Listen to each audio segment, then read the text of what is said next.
see it because he's standing in the way. Mr. Coffey, how are you, sir? Good, yourself? Great. All right. Stand there and act like you guys are brother and sister and you like each other. Hold on, I'm trying to get the hair off. It's true. Act like your brother and sister. I think they do. Okay, it's that self-esteem. So you first. Okay. And then what's it go after? Smile. Cisco Mom in Austin. That is one of Charity's customers. He knows So the family. we'll close this up and then now we're the final speaker. There's enough. Okay. All right. It's a good thing I'm short, right?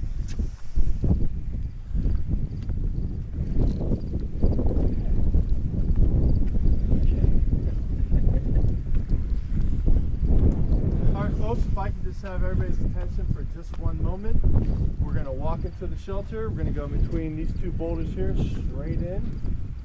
My colleague and I are going to take the veteran and the flag and place them right on the church card there. We're going to have Hope and the family, as much as they can, sit in the bench on the left-hand side. Everybody else, just fill in and grab a seat as you can.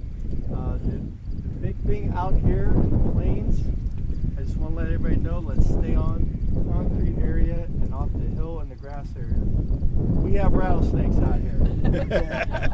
And the last thing I want to do is bury another person.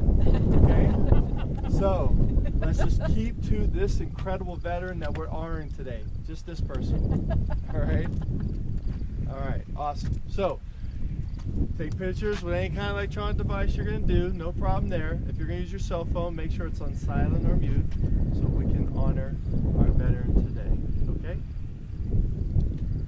All right? Okay, we'll walk this way.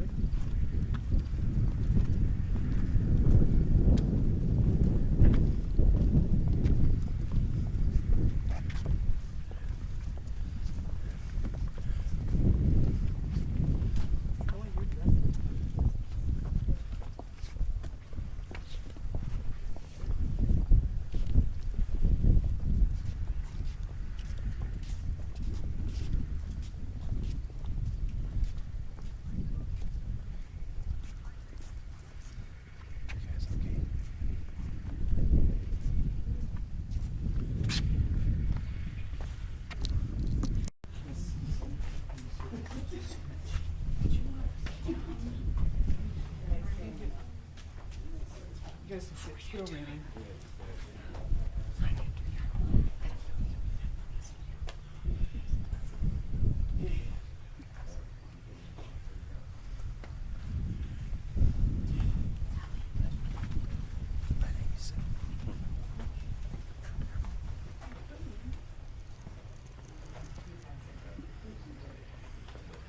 Well, good afternoon, friends and family. Welcome to Pikes Peak National Cemetery. My name is Anthony Chico. I am one of the cemetery representatives here. And on behalf of our director, Mr. Paul LaGrange, and all of our staff, the veterans as well, Hope and family, we'd just like to give you our most sincere condolences. We're sorry for the loss of Ted today. We're here to honor him.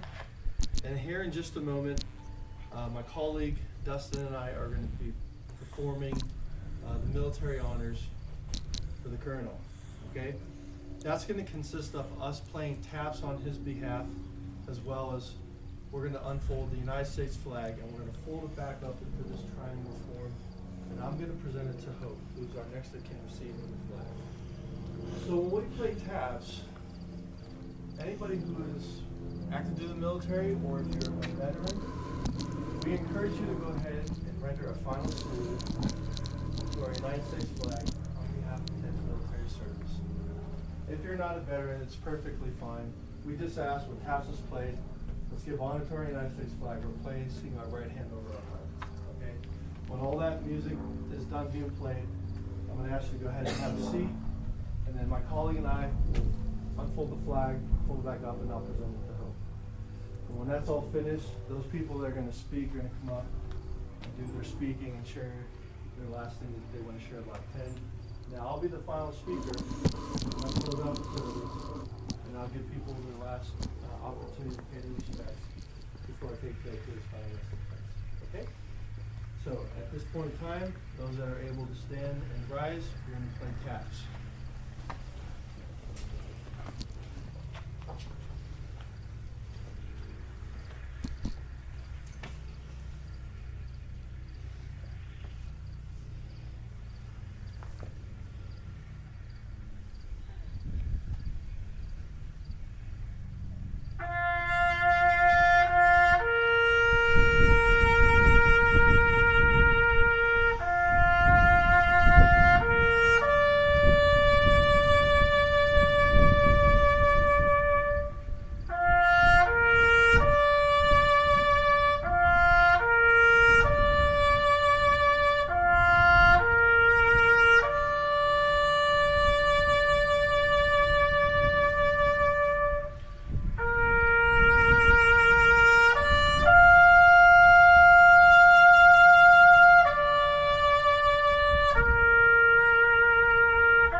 Veterans Affairs. We're a very grateful nation. Please accept this flag as a symbol of our loved ones' faithful and honorable service to our country.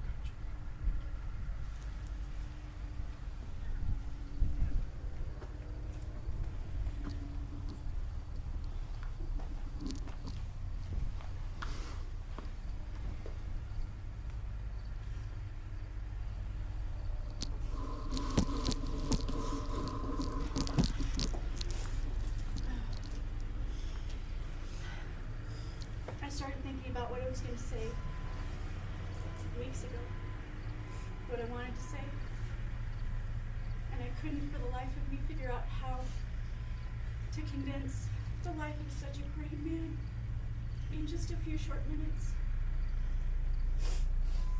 So I decided to share one of my last special moments with him, and I was actually not with him at the time. But I just found out that Teddy had passed, and I jumped in my car, and I just had this overwhelming feeling of wanting to just drive away somewhere, anywhere. And at the same time, I wanted to run someone above me and hold him and tell him it was going to be okay. I couldn't figure out for the life of me what I wanted to do, but I was sitting in the garage, and I was about to pull out. And I heard Teddy's voice say, "Buckle your seatbelt." Because Teddy was always a man concerned with safety. Always. He was a pilot, a lifelong pilot. He was always hyper concerned with safety. Rules, lists. If the speed limit was 45 miles an hour, he'd drive 30. So, and that was just the kind of man Teddy Teddy was. And I remember there were many times where he would drive me to and from summer camp. And one of the times we were driving back from summer camp up the mountain pass, there's this place between Green Mountain Falls and Colorado Springs where the grade in the road is just really steep. And he would slow the car down to about 30 miles an hour and then just put it in neutral and let it ride. And all these cars around him would just be speeding and passing us up and all this stuff, and he'd just be letting it coast right around all the curves and the corners, and he knew exactly when to slow the car down so that he'd keep it the same speed. And I used to watch him do that, and I used to think, wow, he must have been a really awesome pilot. He must have been a really awesome pilot. It would have been really special to see him fly. And he talked about it all the time, about how much he loved flying. And I know he had a heart not just to serve this country, but he had a heart to serve people, because anytime he found out someone was in pain or suffering or needed help, he was always there to offer help in any way that he could. He understood that life was more about just work. He understood that life was about love and sacrifice and building each other up. And he was the most important man in my life, and I'm sure in many people's lives, for a very long time. So I just honor him today with my words and my thoughts. And I just want to say thank you to him. Thank you for choosing me, for choosing us, and for always being there and always doing what needed to be done.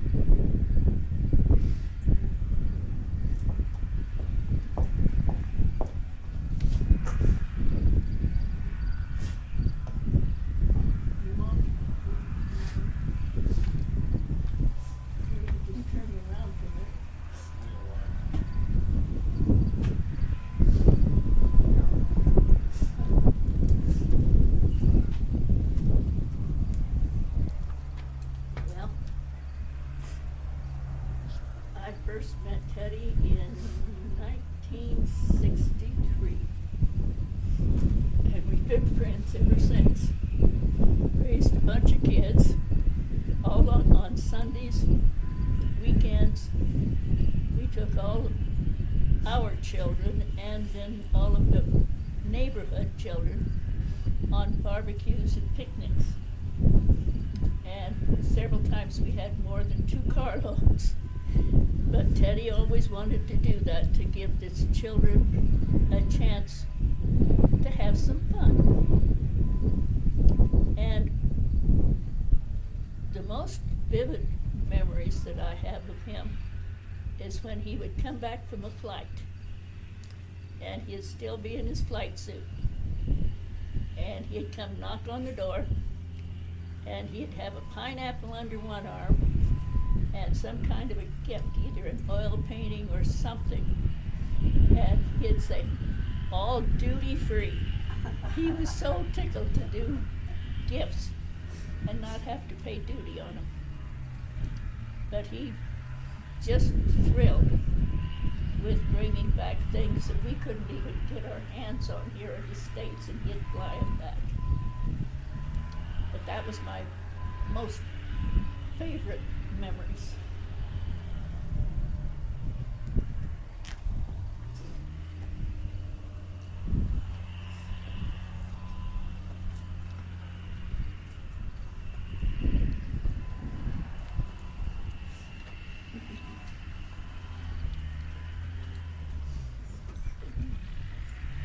So, for the last 6 or 8 months of Teddy's life, I was pretty much a full-time, 9 to 5 every day. I remember a lot of things, but as he started to go mentally, the seriousness wore off. He was always joking, laughing about something or another. Sometimes not paying attention, sometimes wandering around for random reasons. And I asked him, what are you doing? He said, I don't know. And I remember coming into work one morning, got there at 9 a.m. I opened the door, I'm looking around for the walker, as I always did when I first walked through the door. I'd look down the hallway, see if he fell, look over here, see if he fell. I looked in the bathroom, his clothes were cut into pieces on the floor. Pants, underwear, shirt, everything. Walk in the kitchen, he's naked as a jaybird, smiling, with the biggest tub of blueberries you can imagine in front of him. I go, Ted, what happened? He said, oh, my diaper was wet and I couldn't change it, so I cut it off. I said, well, what about your pants and your shirt? He said, same thing. Couldn't get them off. I looked down and I said, Ted, your catheter's cut in half again. He said, oh, phooey, it was an accident this time. First time he just didn't want it. And I said, you know, I called your nurse. I got to sedate you now so you don't pull that out so we can get another one in you. He said, well, I'm going to finish these blueberries and I guess I get what I deserve. I said, well, that's not what you deserve. You just got to pay a little attention. But for the last period I was with him, there wasn't any seriousness. There wasn't any talk about the service or whatever. He'd said, put me in a garbage bag and throw me in the garden. He really didn't care at that point. He was just happy to be here. He was happy to see us that came and saw him for his birthday. He's always talking about it. He was always asking about all of us. Even though he couldn't hardly remember what day it is, what time it was, or what he ate for breakfast, he'd always ask, how's Mr. Coffee doing? How's Carl doing? How's Gary doing? How's Amy doing? How's the whole family? Always concerned about others more than he was ever concerned with himself. And that's my story of Ted. That gives you a good picture of the man he was. Because his whole life he was never about himself. He would go out and buy you a suit so you could go to prom wearing a white t-shirt and scrubs. That's just how he was. But that's my 10 cents. So.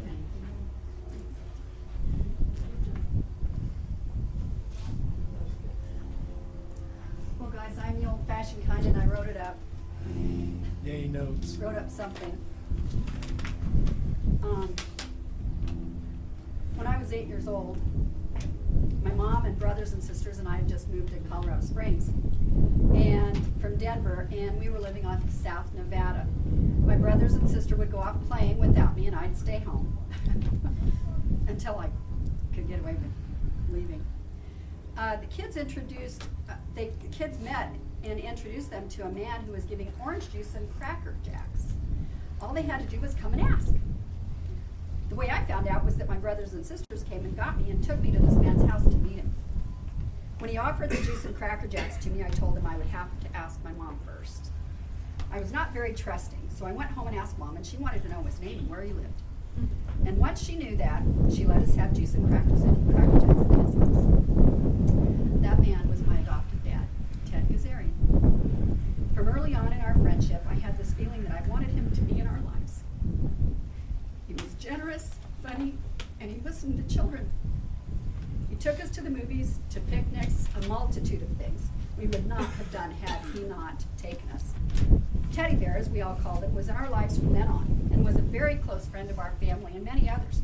He came to our family meals and functions when he was in town when he wasn't flying. He taught us how to drive. He was the one who bought a typewriter for many of us. He attended our graduations, so many things that we needed help with that busy parents didn't always have time to do. There were some years in between graduation and marriage when I didn't seek him out, but my sister did. She started filing for him, helping him with things, and spending time there almost every week. When my family moved close to Teddy Bear, we saw him more and started inviting him, Colorado wind, to all of our family meals and graduations. And again, he started coming. A special time for my family was when Andrea was in Brownies. Teddy Bear would pick her up for me, and of course, he could not just pick her up without taking her to Baskin Robbins for ice cream. Through the years, all the kids in our family with any inclination for office work filed for him at some point and were paid more than the job was worth, but what they learned helped them later. And somewhere along the line, Teddy adopted Charity and I. He decided he wanted heirs. And it was an honor to finally have this man in our lives officially. From that point on, he was Daddy Bear to me and Papa Bear to Charity. We determined to be the best family he would let us be. He spent most of his time alone, taking care of his finances and taxes, he would say. We did everything we could to try to get him to stop doing his taxes. And we would succeed sometimes. We took turns shopping for him and helping him with odd things, and essentially, we just spent as much time with him as he would allow. In the last few years, we were able to spend more time with him because he really needed us. Finally, he let us come in as needed, spend time with us without shooing us out, getting hugged as we left and hugging us back. And I'll never forget how he called me darling, with that slight Bostonian accent. And none of us will ever forget that time, that every time a lady would walk into the room, he would stand until he couldn't and say, "My daddy would kick me if I didn't stand in the presence of a lady." My Daddy Bear was the bright spot in my life from the time I met him, and he will never stop being the shining star in my life. He will always be the standard for a gentleman for me. He was always a positive attitude, a can-do encourager who had such a positive outlook on life, who exemplified responsibility, Christian values, and patriotism for us all. I will always remember his striving for excellence, his drive to succeed, and his generous ways of giving to those in need, especially having a heart for single-parent families. We love you, Daddy Bear, and we are so happy for you that you graduated to heaven. We thank you for the man that you were to each and every one of us, and I hope, and I really personally hope, that we carry your generosity, patriotism, and integrity with us every day.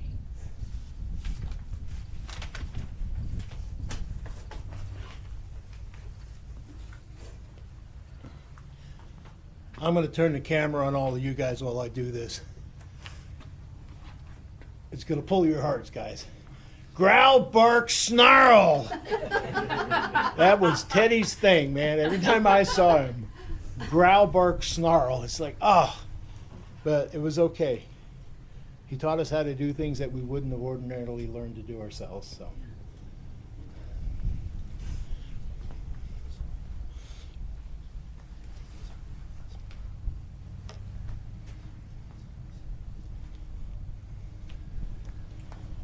Family and friends, this will conclude our communal service to honor Ted.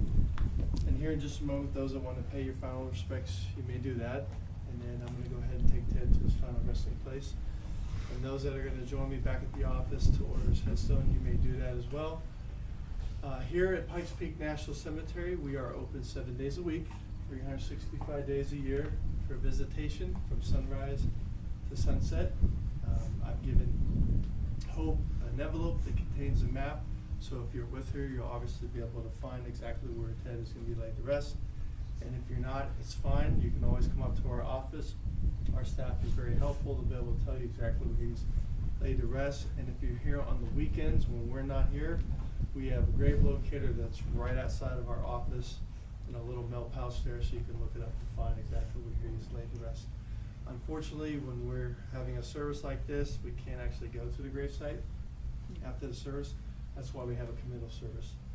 However, when we have a last service like this, if you stick around to about 4:15, everybody will be out of the way. We'll have an opportunity to see where he's laid to rest. So if that's something you'd like to do, you're more than welcome to do that.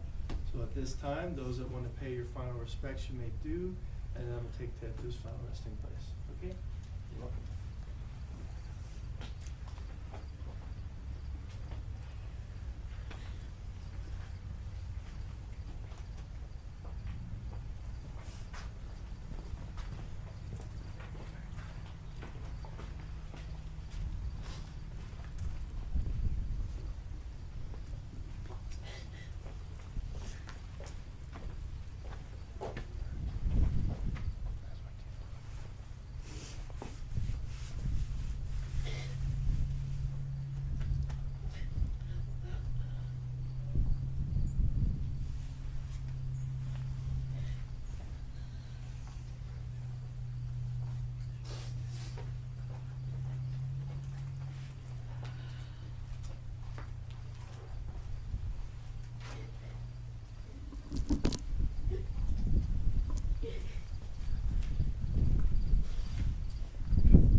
Come on, Gail, we'll take a picture. You can send it to your kids. Thanks.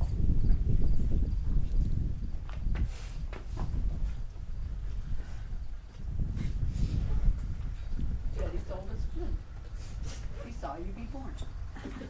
Well, he didn't see me be born, but he knew me from a day after.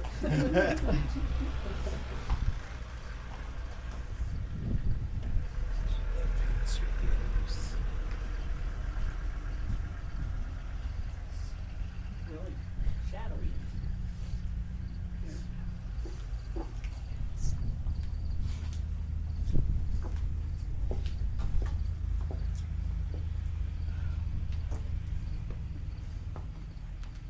Would you like me to hold your stick while you go up? Okay.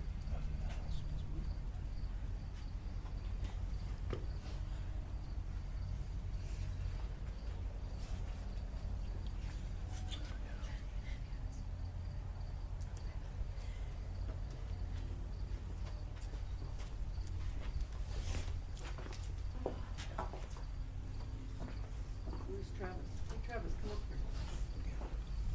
With your dad. 'Cause I didn't get you either.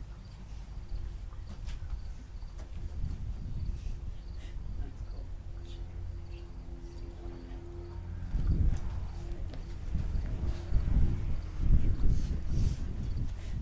Come on up and get it, Zoe. Bring Mom. Or you can get your picture. Is that good? Honey, darling. Gary. Is this your boy? Yeah. I was gonna send her one to what? But we'll get one up to Wednesday. That's okay. I'm gonna give you my information.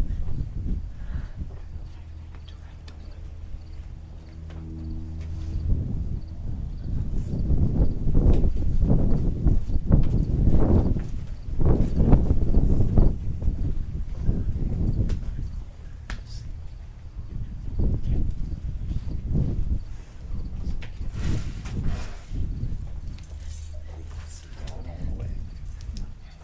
Our email address. Yes, please. For your cell phone. Send it to my cell phone.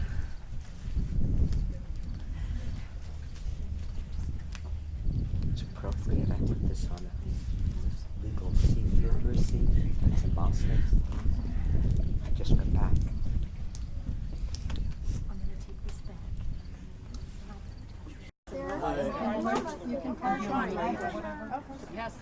You know, this is really difficult to do without your glasses on. Now, this is in honor of. I have less rocks now in my yard because I finished the side of the house. Oh, I thought maybe you put them in your mail truck. So now I'm trying to grade another, put a walk right to the sidewalk.